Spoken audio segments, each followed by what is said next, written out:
Sa sobrang pagod ko, hindi na nga ako nakakain ng kanin. Hi guys, mini vlog for today. Anyways mga mi, ito nga ay late upload na naman nga dahil ang bidyong ito ay noong Huwebes pa nga. Ang dami ko talagang ginawa dyan mga mi dahil nga kinabukasan ay graduation ball nga nila Adriel. Nahapunan niya pagkasundo ko sa kanya ay dumaan nga muna kami sa Save More at hindi na nga lang ako nakapag video doon. Ibili lang naman kasi ako guys ng pang mac and cheese na lulutuin ko para dadalhin nga doon sa kanilang graduation ball. At dahil nga sa sobrang init guys, sumakit talaga yung ulo ko at pagdating nga namin dito sa bahay, mga bandang alas 4 ng hapon ay natulog nga kami. At pagising nga namin ng mga alas 6 ng hapon, ayan, nagluto na nga ako ng aming panghapunan. Kaluto ko naman guys, ayan, dito naman ako sa may lababo namin dahil yung aking hugasan na yan ay umaga pa nga diyan. Anyway guys, nais ko lang magpasalamat sa lahat ng sumusuporta sa aming page. Maraming salamat din po sa lahat ng nanonood at sa lahat na nag-share. Alam nyo ba dati guys, pangarap ko lang magkaroon ng 1K followers. Pero ngayon, ilabis-labis pa nga yung binigay sa akin dahil malapit na nga tayo mag 10K followers. Sobrang saya ko talaga at ito na yung the best na gift sa akin ngayong birthday ko. Charot. Naman sa mga hindi pa nga naka-follow dyan, abay mag-follow ka na. Chos. Pero guys, hindi pa nga tayo sumasahod dito kay Mitoy. Diyos mio Marimar.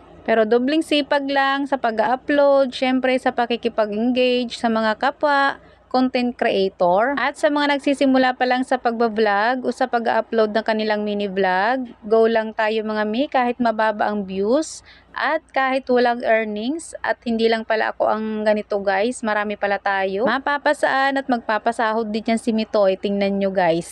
Magsasawa din yan sa kakapanood sa atin at bibigyan tayo ng sahod. Anyway, mabalik na nga lang tayo dito sa aking video bago pa kung saan mapunta ang ating kwentuhan. Mag-aalas 10 na nga ng gabi dito guys, pero busy pa nga talaga kami ni Adriel sa paglilinis dito sa aming bahay. Mabuti na lang talaga tinulungan ako ni Adriel kahit sa pagmamap lang. At dahil parating nga si Daddy kinabukasan, ayan, magkakabit nga tayo muna ng ating pangmalakasang kurtina. Sabi kasi nito kapag napapanood yung mga vlog ko tapos nakikita niya ang hubad nga yung aking lababo, ayan, sabi niya kahit nga yung luma kong kurtina abay ilagay ko daw dahil napakasagwa daw tingnan. Sa kakamadali ko guys, hindi ko napansin na magkaiba pala yung size ng aking kurtinang naikabit dyan. Diba? Sa paglalagay pa lang ng kurtina ay halata ng pagod na ang mami bebs nyo. Diyos mio Marimar. Dali-dali ko naman kinuha guys yung kasing size ng isang kurtina at ayan, dali-dali ko na nga siyang pinalitan. Si Daddy kasi parang babae yan, ayaw niya na nakahubad yung aming bahay. Diyos ko day. Pagkatapos ko naman magkabit ng kurtina dun sa may lababo namin ay dito naman ako nagpunta sa may aming lamesa. Nakakalat pa kasi dyan guys yung mga binili ko sa Save More. Naayos ko nga lang yan at yung hindi dapat nakalagay dyan ipinag-aalis ko nga para kinabukasan